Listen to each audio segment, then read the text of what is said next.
இன்னொரு முரண்பாடு என்னவென்று சொன்னால், அவர் சொன்ன ஒரு செய்தியை அவரே மறுப்பது. அவரே ஒரு செய்தியை சொல்லுவார், சொல்லிட்டு வசமாக மாட்டிக்கிட்டவுடனே அவரே அதை மறுத்து பேசுவார். இந்த மாதிரியான விஷயங்களை வைத்தும் நீங்கள் எடை போடலாம். என்னடா இப்படி சொல்லிட்டு மாற்றமாக பேசுகிறாரே அப்படிங்கிறத வைத்து நீ என்ன செய்யலாம், எடை போடலாம். நீங்க என்னன்னா பிச்சைக்கார பையன் அண்ணாதுரை கருணாநிதி அப்படிங்கிறதுலாம் அவங்க மாபெரும் தலைவர்னு போட்டுட்டு பிச்சைக்கார பையன் சொல்றது சரியானதா இருக்கும். பிச்சைக்கார பையன் நீங்க சொல்லிருக்கீங்க, வீடியோல இருக்குது பிச்சைக்கார பையன் அண்ணாதுரை பெரிய இவங்க எல்லாம் படிக்க வச்சாங்க நம்மள அப்படின்னு கேக்குறீங்க. சாச்சா அப்படி சொல்லிருக்க மாட்டேன். படிக்க வச்சேன்னு சொல்றதுல படிக்க வச்ச தலைவன் காமராஜ், குடிக்க வச்ச தலைவர்கள் தான் இவர்கள். அது இவங்க பெருமை. நாங்க எப்பேற்பட்ட ஆளுடைய பிள்ளை இல்ல, இந்த பிச்சைக்கார பிள்ளை இல்ல. அண்ணாதுரை கருணாநிதி எம்ஜிஆர் ஜெயலலிதா பார்த்து வந்த அவரே ஒரு செய்தியை சொல்லுவார், சொல்லிட்டு வசமாக மாட்டிக்கிட்டவுடனே அவரே அதை மறுத்து பேசுவார்.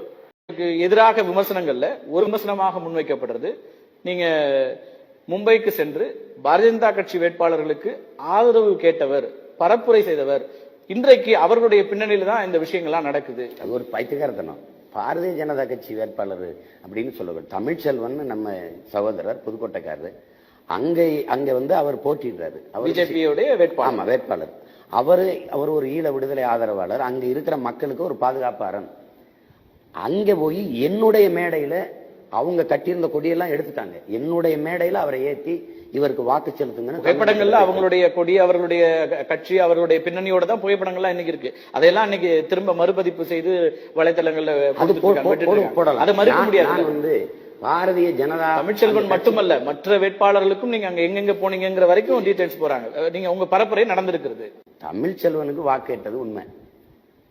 அது சும்மா ஏதாவது சொல்லிட்டு இருப்பாங்க. கூடுதலாக அந்த என்னென்ன தொகுதிகள் நான் வேணா பட்டியல் சொல்றேன், எங்கெல்லாம் நீங்க கூட போனீங்க அப்படின்னு சொல்லி அதுவும் இருந்திருக்கிறதுங்கிறதுனால இப்போ இந்த செய்தி யாரை நோக்கி கேள்வி எழுப்பணுமோ அதிகாரத்தில் இருக்கவங்களால தான் இன்னைக்கு ஒரு முடிவு கொடுக்க முடியும். ஆனால் அதை அவரே ஒரு செய்தியை சொல்லுவார், சொல்லிட்டு வசமாக மாட்டிக்கிட்டவுடனே அவரே அதை மறுத்து பேசுவார். ஒரு நாட்டின் குடிகளை உழைப்பிலிருந்து வெளியேற்றி சோம்பி இருப்பதற்கு ஊதியம் கொடுத்து வச்சது இந்த நாடு தான். என் நாடு ஒரு திட்டம் வச்சிருக்கு, 100 நாள் வேலை திட்டம். 100 நாள் தான்.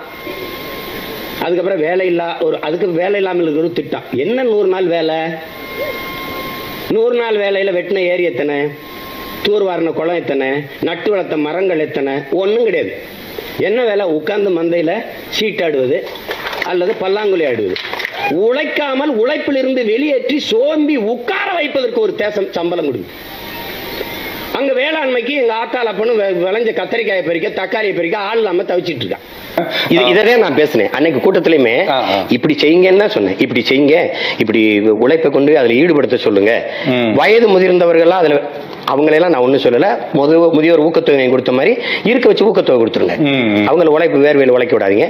50 வயசு 55 வயசு உள்ள இருக்கிறவங்களை அவரே ஒரு செய்தியை சொல்லுவார், சொல்லிட்டு வசமாக மாட்டிக்கிட்டவுடனே அவரே அதை மறுத்து பேசுவார்.